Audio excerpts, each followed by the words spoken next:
ஒரு ஆஃபீஸில் வேலை பார்க்குற ஒருத்தர் ஏதோ தப்பு பண்ணிவிட்டார். உடனே மேல் அதிகாரி அவரை கூப்பிட்டு அனுப்புனார். நீ செஞ்சது தப்புன்னார் கோபமாக. இது ஒரு ரகம். சில அதிகாரிகள் இப்படி நீங்கள் செஞ்சது தப்புன்னு சொல்கிறதில்ல, நீங்கள் செஞ்சது சரி அப்படின்னு சொல்கிறதில்ல. எப்படி சொல்லுவாங்கன்னா, நீங்கள் செஞ்சது சரியில்லைன்னு நான் நினைக்கிறேன் அப்படின்னு சொல்லுவாங்களாம். அதாவது சில பேர் நீங்கள் செஞ்சது தப்புங்கிறாங்க, அதையே மாற்றி சொல்கிறார் இவர், நீங்கள் செஞ்சது சரியில்லைன்னு நினைக்கிறேன். இது ரெண்டும் அர்த்தம் ஒன்று தான், இருந்தாலும் வார்த்தைகள் வித்தியாசம். நிர்வாக திறமை இல்லாத ஒரு அதிகாரி யூ ஆர் ராங் அப்படின்னு சொல்லுவாராம். நிர்வாக திறமை உள்ள அதிகாரியாக இருந்தால் அதையே கொஞ்சம் மாற்றி I think you are not correct அப்படிம்பாரான். இதுதான் வித்தியாசம். இருந்தாலும் வார்த்தைகளை உபயோகப்படுத்துகிற விதத்தை வச்சு தான் வேலை நல்லா நடக்கிறதும் நடக்காததும் இருக்குது. விவரம் தெரிஞ்சவங்க என்ன சொல்கிறாங்க தெரியுமா? Be a leader not a boss அப்படிங்கிறாங்க. ஒரு லீடராக பாஸாக இருக்காதே அப்படிங்கிறாங்க. சரி, அப்படின்னா லீடருக்கும் பாஸுக்கும் வித்தியாசம் உண்டா அப்படின்னு கேட்டால் இருக்குன்னு சொல்கிறாங்க. லீடருங்கிறவர் வேறு, பாஸுங்கிறவர் வேறு. ஒரு லீடர் எப்படி நடந்துக்குவார், ஒரு பாஸ் எப்படி நடந்துக்குவார், இதை முதல்ல நாம் தெரிஞ்சுக்கணும். அவங்க எப்படி நடந்துக்குவாங்க அப்படிங்கிறதுக்கு சில விவரங்கள் இருக்குது. அதை கேட்டோம்னா நாம் புரிஞ்சுக்கலாம் அதை. அதாவது பாஸுங்கிறவர் விரட்டிக்கிட்டே இருப்பார், லீடருங்கிறவர் ஊக்கப்படுத்திக்கிட்டே இருப்பார். நாளைக்கு சாயந்தரத்துக்குள்ளே அந்த வேலையை செஞ்சு முடிக்கலைன்னா தொலைச்சி விடுவோம் தொலைச்சி அப்படிம்பார் அவர். இவர் எப்படி சொல்லுவார்னா, இது வரைக்கும் நீங்கள் செஞ்சுருக்கிற வேலை ரொம்ப அற்புதம் அப்படிம்பார். பாஸுங்கிறவர் அதிகாரத்தை நம்பி செயல்படுறவர், லீடருங்கிறவர் நல்லெண்ணத்தை நம்பி செயல்படுறவர். நம்மக்கிட்ட அதிகாரம் இருக்குது, பவர் இருக்குது, அதனால் காரியத்தை சாதிச்சுடலாம் அப்படின்னு நினைக்கிறவர் அவர். மற்றவங்கக்கிட்ட ஒரு நல்ல அபிப்பிராயத்தை சம்பாதிச்சுக்கிட்டு அது மூலமாக காரியங்களை சாதிக்கிறவர் இவர். பாஸுங்கிறவர் பயத்தை உண்டு பண்ணுவார், லீடருங்கிறவர் அன்பை பரவ செய்வார். அதை செய்யலைன்னா ஆடிட்டில் தகராறாயிடும், இது செய்யலைன்னா இன்க்ரிமெண்ட்டு கட் ஆகிடும், இப்படி ஏதாவது சொல்லி பயமுறுத்திக்கிட்டே இருப்பார் அவர். இவர் அப்படி இல்லை. உடம்பு இப்படி இருக்குது, வீட்டில் எல்லோரும் சௌக்கியமாக இருக்கிறாங்களா, ஆஃபீஸில் எல்லாம் வசதியாக இருக்குதா, நான் ஏதாவது உதவி செய்யணுமா அப்படின்னு அன்புக்கு முக்கியத்துவம் கொடுப்பார். பாஸுங்கிறவர் எதுக்கெடுத்தாலும் நான் சொல்லிகிட்டு இருப்பார், லீடருங்கிறவர் நாமன்னு சொல்லிகிட்டு இருப்பார். பாஸுங்கிறவர் தப்புக்கு காரணம் யாருன்னு பார்ப்பார், லீடருங்கிறவர் தப்பு என்னன்னு பார்ப்பார். இதுதான் ரெண்டு பேருக்கு வித்தியாசம். The boss shows who is wrong, the leader shows what is wrong அப்படின்னு சொல்லுவாங்க. இந்த காரியம் எப்படி செய்யப்பட்டிருக்கு அப்படின்னு தெரிஞ்சுக்கிறவர் பாஸ். இந்த காரியத்தை எப்படி செய்யணும்னு செஞ்சு காட்டுறவர் லீடர். பாஸுங்கிறவர் பணியாளர்களை திட்டுவார், லீடர் மரியாதைக்குரியவராக நடத்துவார், அதுக்குரியவராக அவர் நடந்துக்குவார். செய்கிற வேலையை ஒரு சுமையாக நினைக்க வைக்கிறவர் பாஸ், செய்கிற வேலையை ஒரு சந்தோஷமாக ஆக்கிறவர் லீடர். ஒரு முதலாளியாக இருக்கிறவர் அல்லது ஒரு நிர்வாகியாக இருக்கிறவர் இது மாதிரியான நுணுக்கங்களையெல்லாம் தெரிஞ்சு வச்சுக்கிறது நல்லது. ஒரு பாஸ் இருக்கார், அவர் ஒரு நாள் ரொம்ப பெருமையாக தன்னோட ஆஃபீஸை பற்றி பேசிக்கிட்டு இருந்தார். எனக்கு கீழே 200 பேர் வேலை செய்கிறாங்க சார், நான் ஒரு கோடு கிழிச்சா அவங்க அதை தாண்டாத அளவுக்கு நான் நடந்துக்கிறேன் சார் அப்படின்னார் அவர். அது எப்படி முடியுது உங்களால் அப்படின்னு கேட்டோம். நான் கோடே கிழிக்கிறதில்ல சார் அப்படின்னார். என்ன சார் உங்கள் பையன் என்ன செஞ்சுக்கிட்டு இருக்கிறான் இப்போது அப்படின்னு கேட்டார் ஒருத்தர். அடிக்கடி கண்ணாடி முன்னாடி நின்று அழகு பார்த்துக்கிட்டு இருக்கிறான் சார் அப்படின்னார் அப்பா. இளம் பருவம் இப்படி தான் இருக்கும், அதையெல்லாம் சாதாரணமாக நினச்சிடாதீங்க அப்படின்னார் அவர். என்ன சார் சொல்கிறீங்க, கண்ணாடி முன்னாடி நின்றுக்கிட்டு நேரத்தை வீணாக்கிக்கிட்டு இருக்கான், அதை ஒரு பெரிய விஷயமாக நான் நினைக்கணுமா அப்படின்னார் இவர்.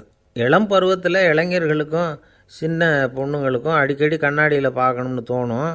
அது வெறுமனே அழகு பார்க்குறது மட்டும் இல்லை, அவங்க தங்களையே தேடி கண்டுபிடிக்கிற ஒரு முயற்சி அது.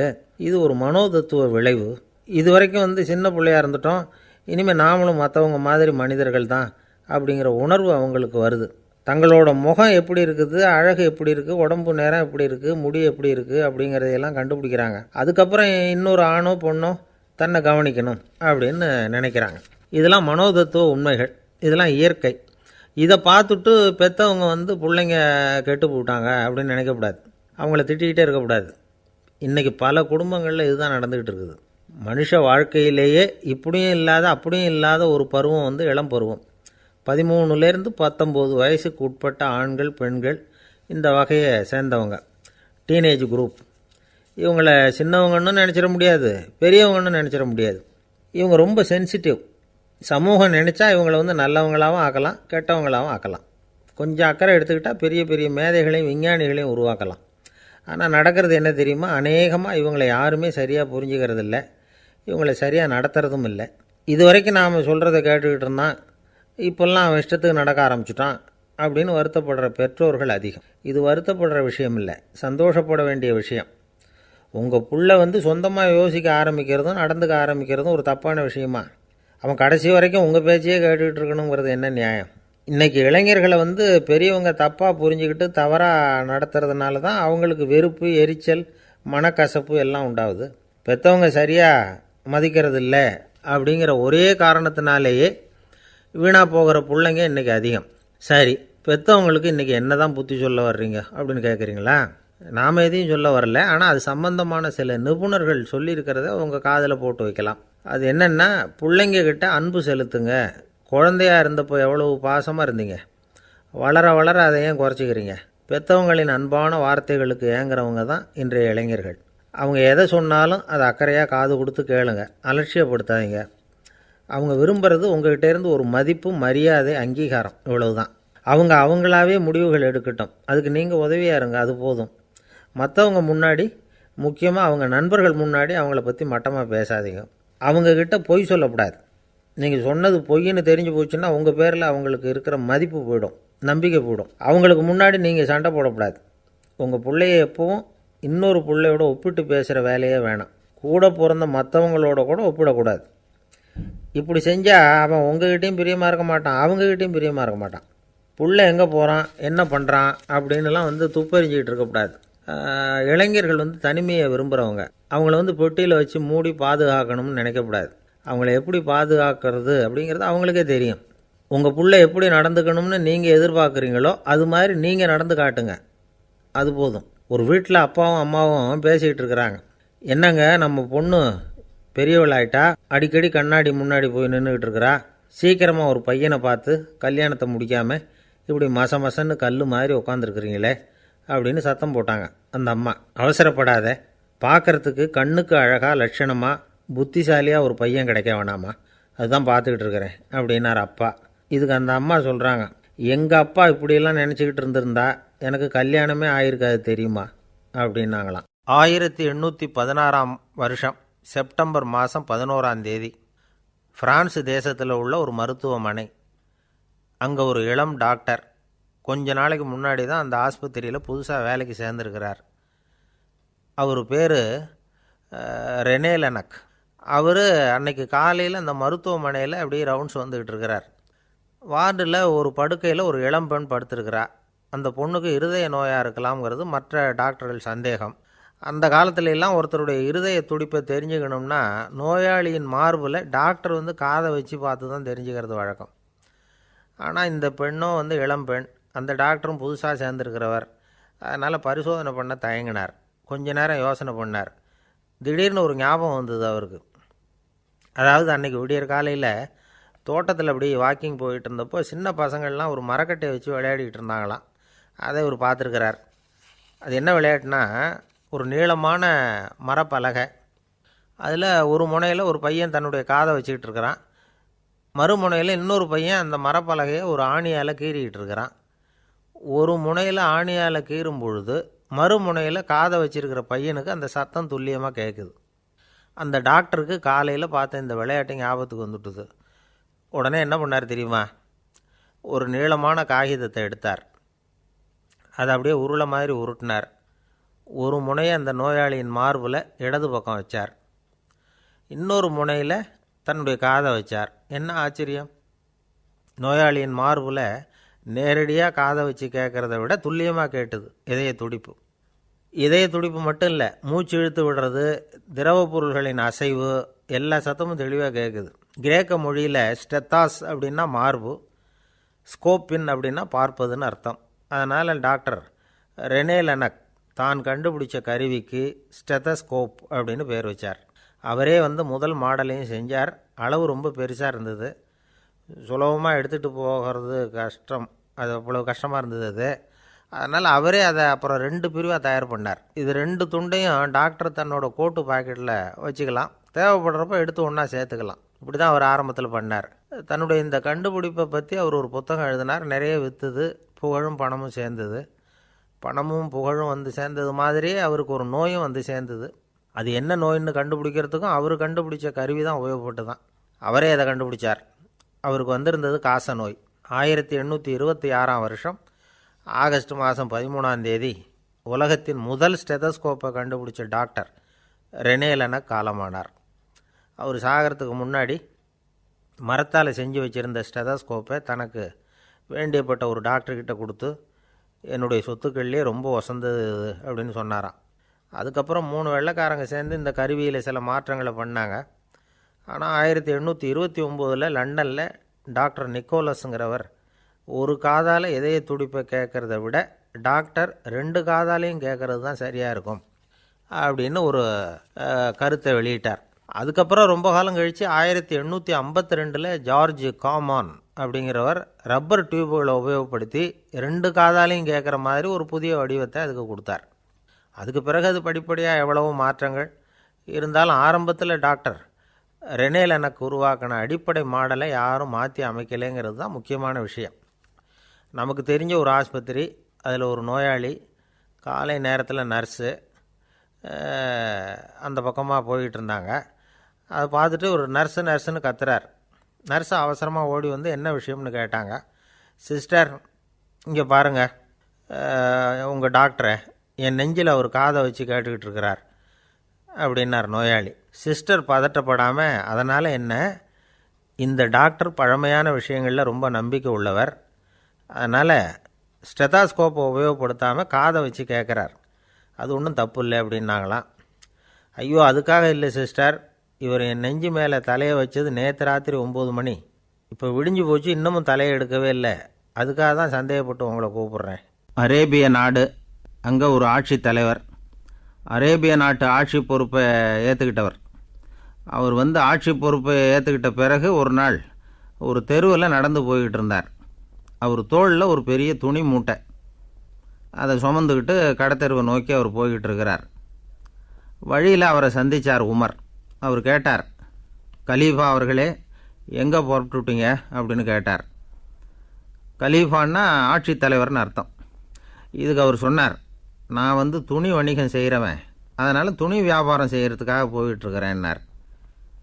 நீங்கள் இப்போ இந்த நாட்டுக்கு ஆட்சி தலைவர், ஆட்சி பொறுப்பில் இருக்கிறீங்க, நீங்கள் வியாபாரம் செய்ய போட்டால் அரசு பணிகளை செய்கிறது யார் அப்படின்னு கேட்டார் அவர். நான் அரசு பணிகளை மட்டுமே செஞ்சுக்கிட்டு இருந்தால் என் குடும்பத்தை காப்பாற்றுறது யார் அப்படின்னு கேட்டார் அவர். இப்படி கேட்டவர் யார் தெரியுமா? அவர் தான் அபூபக்கர், இறை தூதர் முகமது அவர்களுக்கு பிறகு கலீஃபாவாக தேர்ந்தெடுக்கப்பட்டவர். அப்போலாம் ஆட்சி தலைவர்களுக்கு சம்பளம்னு எதுவும் கிடையாது. இந்த பிரச்சனையை எப்படி தீர்க்கிறதுன்னு யோசனை பண்ணார் உமர். அபு உபைதா அவர்கள்கிட்ட அழைச்சிட்டு போனார். அவர் யாருன்னா, அவர் தான் பொது நிதி கருவூலத்தின் பொறுப்பாளர். அவர்கிட்ட பிரச்சனையை சொன்னார். இது மாதிரி ஆட்சி தலைவருக்கு பொது நிதியிலிருந்து ஊதியம் அளிக்க முடியுமான்னு கேட்டார். பொது நிதி விதிகளின்படி அதுக்கு சாத்தியமில்லைன்னு சொல்லிவிட்டார் அவர். சரி, வேறு ஏதாவது வழி இருக்குதான்னு கேட்டார் உமர்.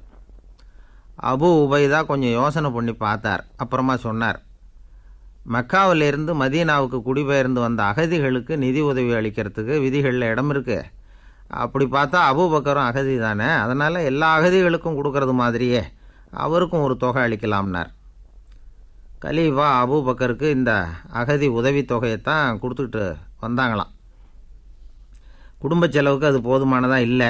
இருந்தாலும் கலீஃபாங்கிறதுக்காக மற்ற அகதிகளை விட அதிகமாக தொகையை பெற அவர் விரும்பலை. மார்பு பக்கம் கிழிஞ்சிருந்த ஒரு மேலாடையை தான் அவர் அணிஞ்சிருந்தார். அவருடைய துணைவியார் அஸ்மா, அவங்க ஒரு நாள் தேன் அருந்த ஆசையாக இருக்குன்னாங்களாம். நமக்கு கிடைக்கிற ஊதியம் குடும்ப செலவுக்கே போதுமானதா இல்லையே, இந்த நிலையில் தேன் வாங்கிறதுக்கு காசுக்கு நான் எங்கே போவேன்ருக்கார் அவர். கொஞ்ச நாள் கழித்து அவங்க ஒரு தொகையை அவர்கிட்ட கொடுத்து தேன் வாங்கிட்டு வர சொன்னாங்களாம். இவருக்கு ஆச்சரியம், ஏது இந்த பணம்னு கேட்டிருக்காரு. நீங்கள் தினமும் குடும்ப செலவுக்காக கொடுத்துக்கிட்டு வந்த பணத்தில் கொஞ்சம் கொஞ்சமாக மிச்சப்படுத்தி வச்சேன்னாங்களாம். அபூபக்கர் அந்த பணத்தை எடுத்துக்கிட்டு நேராக பொது நிதி கருவூல பொறுப்பாளர்கிட்ட போனார். இந்த பணத்தை பொது நிதியில் சேர்த்துருங்க, இது அதிகப்படியாக எனக்கு தரப்பட்டு வந்த ஊதியம், அடுத்த மாதத்துலேருந்து இந்த தொகையை குறைச்சிங்கன்னு வேறு சொல்லிவிட்டாராம். பசியை தணிக்க தேவையான அளவு உணவு, ஒரு ஜோடி உடை, இதை தவிர கூடுதலாக மக்கள் பொது நிதியிலிருந்து வாங்கிக்கிறதுக்கு என் குடும்பத்தாருக்கு உரிமை இல்லை அப்படின்னு சொல்லி கண்டிப்பாக சொல்லிவிட்டாராம். அவர் வாங்கிட்டு வந்த அந்த குறைந்த ஊதியம் கூட அவர் மனசை உறுத்திக்கிட்டே இருந்தது. கடைசி நேரம் அவர் தம்முடைய மகள் ஆயிஷா அவர்களை அழைச்சார். மகளே, இதுவரைக்கும் பொது நிதியிலிருந்து நான் வாங்கிட்டு வந்த தொகை என்னுடைய இதயத்தில் பாரமாக அழுத்திக்கிட்டு இருக்கு. என் தோட்டத்தை விற்று அதில் வர்ற பணத்திலேருந்து நான் இதுவரைக்கும் வாங்கிட்டு வந்த ஊதிய தொகையை கணக்கு போட்டு பொது நிதியில் சேர்த்து விடு அப்படின்னாராம். பதவி ஏற்கிறதுக்கு முன்னாடி தன்கிட்ட இருந்ததை விட இப்போ கூடுதலாக என்ன சொத்து இருக்குன்னு பார்த்துருக்கார். ஒரு ஒட்டகம், ஒரு கோப்பை, ஒரு பணியாள். இதையும் அடுத்தபடியாக கலீஃபாவா வர்றவர்கிட்ட ஒப்படைச்சிருங்க அப்படின்னு விட்டாராம். அதே மாதிரி அடுத்து வந்த உமர்கிட்ட ஒப்படைச்சாங்க. அப்போ உமர் சொன்னாராம், அபூபக்கரே, இந்த முன்மாதிரியால் உங்களுக்கு பிறகு இந்த ஆட்சி பொறுப்பை ஏற்கிறவர்களை பெரும் நெருக்கடிக்கு ஆளாகி விட்டீங்க அப்படின்னு சொல்லி ரொம்ப கண் கலங்கினாராம். கடைசியாக அபூபக்கர் தன்னுடைய குடும்பத்தாருக்கு விட்டு சென்ற சொத்து ஒரு படுக்கை விரிப்பு, ஒரு போர்வை, அவ்வளவுதான். இது சிந்திக்க வேண்டிய ஒரு செய்தி. ஒரு ஊரில் ஒரு மன்னர் இருந்தாராம்.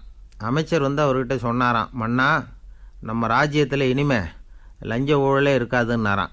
ஆஹா, அப்படின்னா ஊழல் பேர் வழிகளையெல்லாம் நாடு கடத்தியாச்சா அப்படின்னு கேட்டிருக்கார் மன்னர். இதுக்கு அவர், அப்படி இல்லைங்க, இனிமேல் கொடுக்கறதுக்கு ஜனங்கள்கிட்ட பணமே இல்லை. இந்த உலகத்தில் எல்லாருக்கும் மகிழ்ச்சி தரக்கூடிய ஒரு பொருள் எது? இது ஒரு முக்கியமான கேள்வி.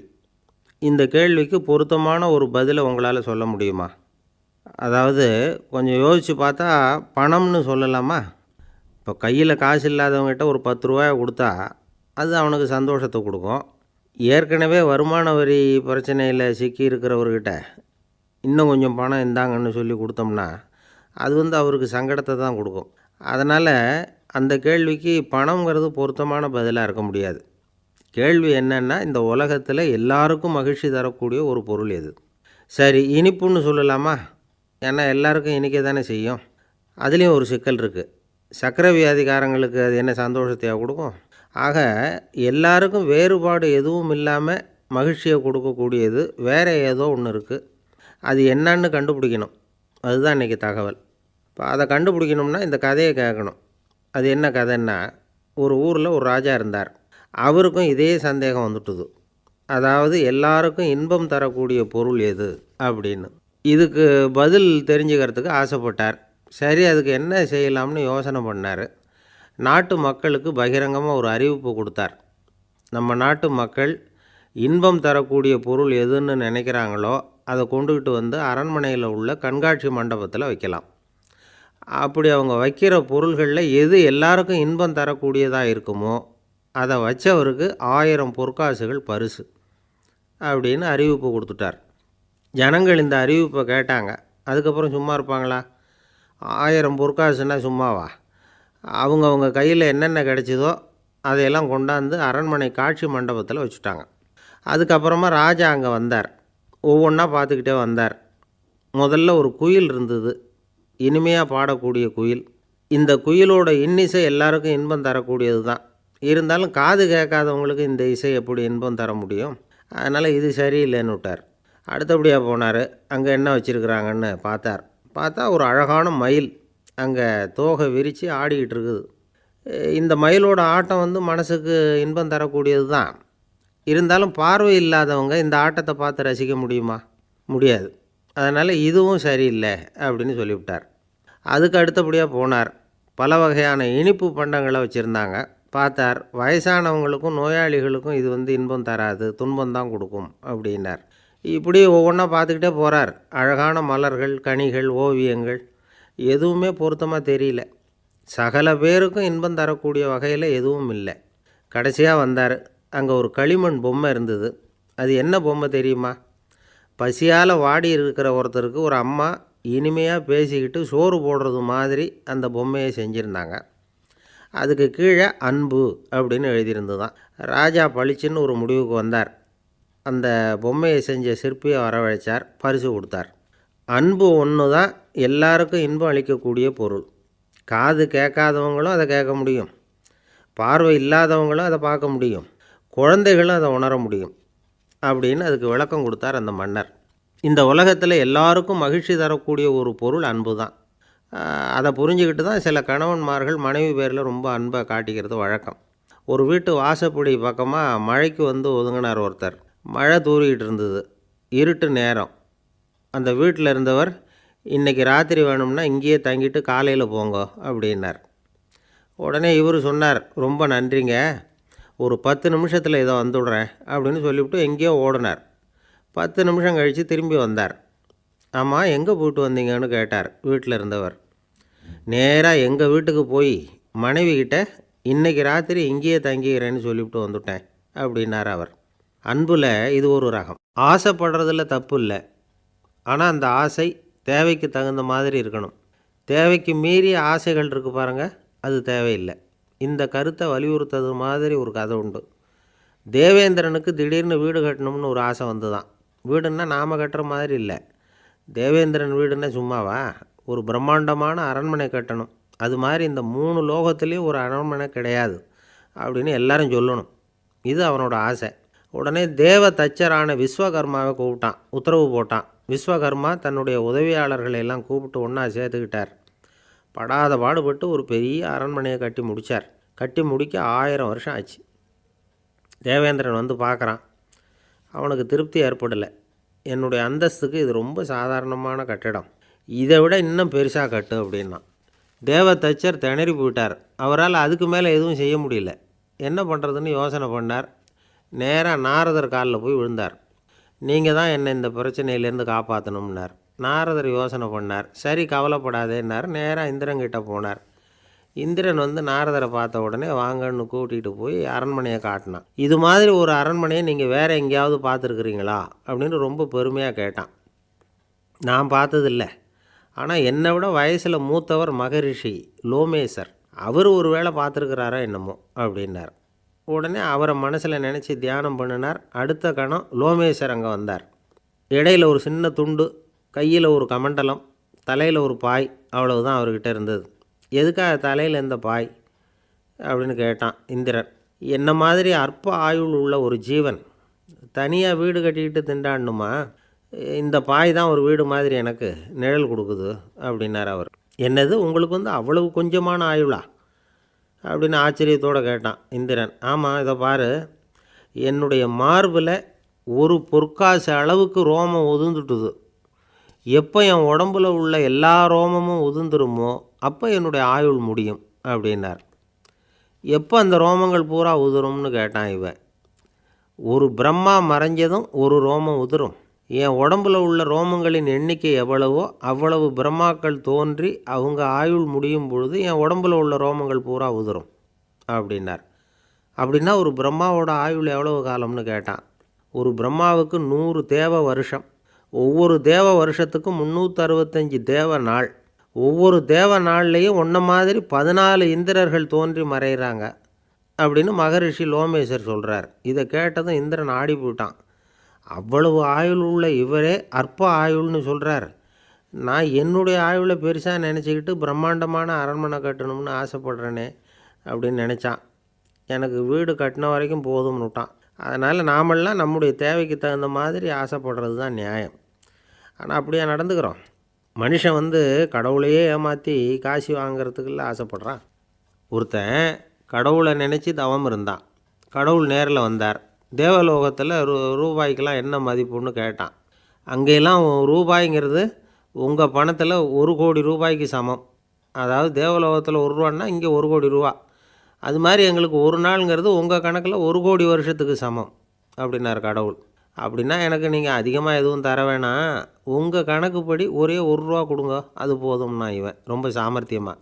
கடவுள் யோசனை பண்ணார். அது ஒன்றும் கஷ்டம் இல்லை, 1 ரூபா தானே கேட்குற, கொடுத்துட்றேன். ஆனால் இப்போ வரும்பொழுது நான் எடுத்துக்கிட்டு வரல, எங்கள் கணக்குப்படியே 1 நாள் பொறுத்துக்க பணத்தோடு வந்துடுறேன் அப்படின்னு சொல்லிவிட்டு பறந்து போயிட்டார். ஒரு நாள் ஒரு தகப்பனார் தன்னுடைய பிள்ளையை அழைச்சிக்கிட்டு வந்தார். சார், இவன் சரியாக படிக்க மாட்டேங்கிறான், பெரியவங்களை மதிக்க மாட்டேங்கிறான், நீங்கள் கொஞ்ச நாள் இவனுக்கு குருவாக இருந்து நல்ல விஷயங்களை சொல்லி கொடுத்தா தேவையில்லைன்னார். பெரியவங்களையும் மதிக்காதவன் எப்படி என்ன மதிக்க போகிறான்? அப்படிங்கிறது நமக்கு யோசனை வரும் இல்லையா? வேணாங்க, என்னை விட்டுருங்க அப்படின்னோம். அவர் விட மாட்டேன்னு விட்டார். இல்லைன்னா அவரே சிஷ்யன் ஆகிடுவார் போல இருந்தது. சரி, வேறு வழி இல்லாமல் அந்த பையனையே என்னுடைய சீடை நான் ஏற்றுக்கிட்டு உபதேசமெல்லாம் பண்ண ஆரம்பித்தோம். அதாவது குரு பக்தின்னா அது எப்படி இருக்கணுங்கிறத பற்றி சொல்லி கொடுத்தோம் அவனுக்கு. சதமகர் அப்படின்னு ஒரு குரு இருந்தார். அவருக்கு ஒரு சீடன். அவன் பேர் துளசி சைதன்யன். நைஷ்டிக பிரம்மச்சாரி. தன்னுடைய குருவுக்கு எந்த நேரத்தில் எது தேவைங்கிறத புரிஞ்சுக்கிட்டு சேவை செய்கிறவன். ஆனால் இவனை பற்றி மற்ற சீடர்களுக்கு பொறாமை வந்துட்டுது. இவன் மட்டும் இப்படி இருக்கானேன்னு உடனே குருக்கிட்ட போய் கோல் மூட்டினாங்க. அவன் சரியில்லை, அவன் நடந்துக்கிறது சரியில்லை, அப்படி இப்படின்னு எதையாவது சொல்லி. இருந்தாலும் இதையெல்லாம் அந்த குரு நம்பலை. அவருக்கு தெரியும் யார் யார் எப்படின்னு. துளசி சைதன்யன் பெருமையை மற்ற சீடர்களுக்கு உணர்த்தணும் அப்படின்னு நினச்சார். அதுக்கு ஒரு வழி பண்ணார். ஒரு நாள் சீடர்களை எல்லாம் கூப்பிட்டுக்கிட்டு ஒரு காட்டு வழியாக போய்கிட்டு இருந்தார். அங்கே ஒரு பெரிய மலை அருவி கொட்டிக்கிட்டு இருந்தது. குரு சீடர்கள் பக்கம் திரும்பினார். இந்த மலையின் மேலே இருந்து அந்த படுபாதாளத்தில் குதிக்கிறதுக்கு உங்களில் யார் தயார் அப்படின்னு கேட்டார். ஒரு சீடனும் வாயை திறக்கலை, ஒதுங்கி நின்றுக்கிட்டாங்க. பின்னாடி மூட்டை முடிச்சோடு வந்துக்கிட்டு இருந்தான் துளசி சைதன்யன். அவனை பார்த்தார். தப்பாருப்பா, நீ மேலே இருந்து அந்த அருவியில் குதி அப்படின்னார். அப்படியே செய்கிறேன் சுவாமின்னா ஓடி போய் பொத்துன்னு குதிச்சுட்டான். அடுத்த கணமே குருநாதர் தன்னுடைய யோக சக்தியால் பறந்து போய் அவன் கீழே விழுந்துடாமல் தாங்கி பிடிச்சி கொண்டுக்கிட்டு வந்துட்டார். மற்ற சீடர்களுக்கெல்லாம் ஒரு மாதிரி ஆயிட்டுது. அடுத்தபடியாக என்ன பண்ணலாம்னு யோசித்தாங்க இவனை மாட்டி விடுறதுக்கு. ஒரு நாள் வெத்தலை அடிக்கிற ஒரு சின்ன உரலையும் உலக்கையையும் எடுத்து ஒளிய வச்சுட்டாங்க. சதமகர் சன்னியாசி இல்லை, அவர் வெத்தலை போடுவார். பல்லு சரியில்லை, அதனால் இடித்து தான் வெத்தலையை போடணும். திடீர்னு வெத்தலை பாக்கு கேட்டார். வழக்கமாக உரலில் இடித்து தர்றது தான் துளசியின் பழக்கம். உரலை தேடினா கிடைக்கல, என்ன பண்ணுறது? குரு கேட்டுவிட்டாரே, குரு சேவை தானே முக்கியம். என்ன பண்ணால் வெத்தலை பாக்க தன்னுடைய வாயில் போட்டு முன்னு அதை எடுத்து அவர்கிட்ட கொடுத்துட்டான்.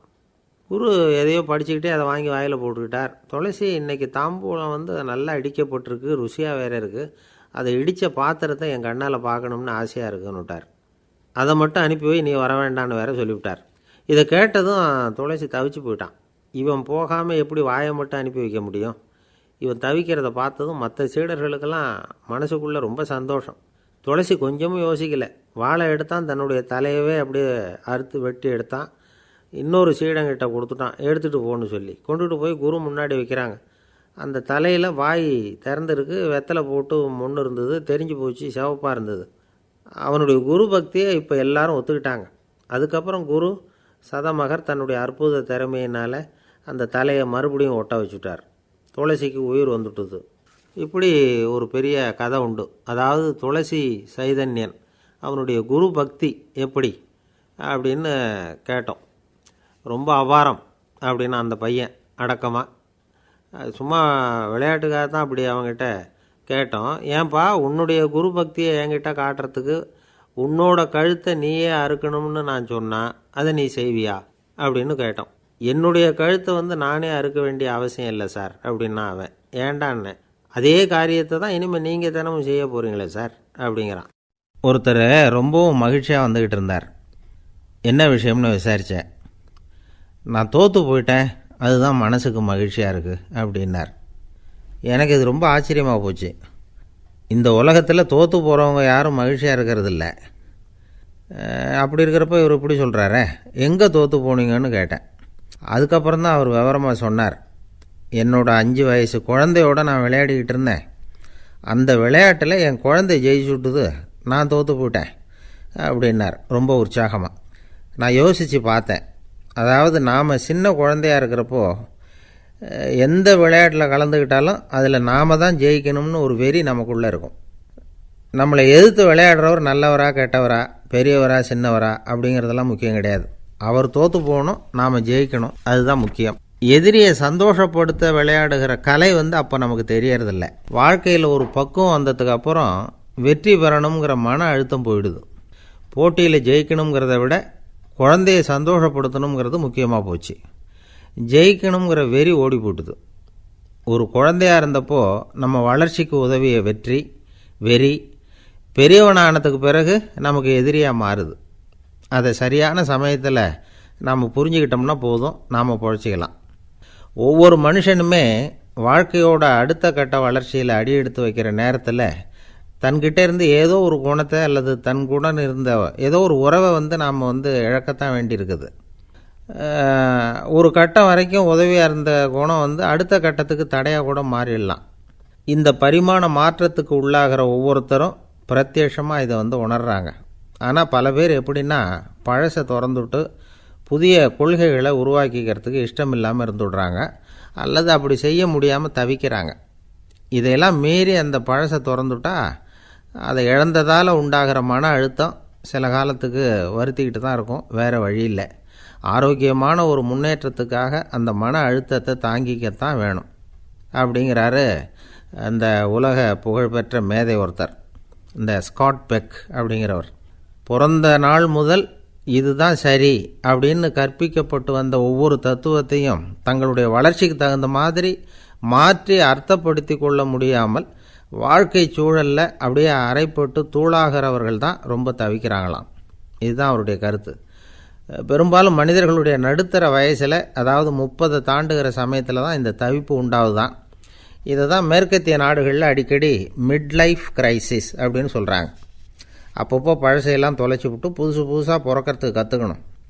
ஒவ்வொரு நிமிஷத்தையும் அந்த நிமிஷத்துக்கு ஏற்ற சித்தாந்தம் கொண்டவர்களாக சந்திப்போம் அப்படிங்கிறார் அந்த உளவியல் நிபுணர். இப்படி பழகிக்கிட்டால் வாழ்க்கை இன்பமயம், இல்லைன்னா தவிப்பு மயம்தான்.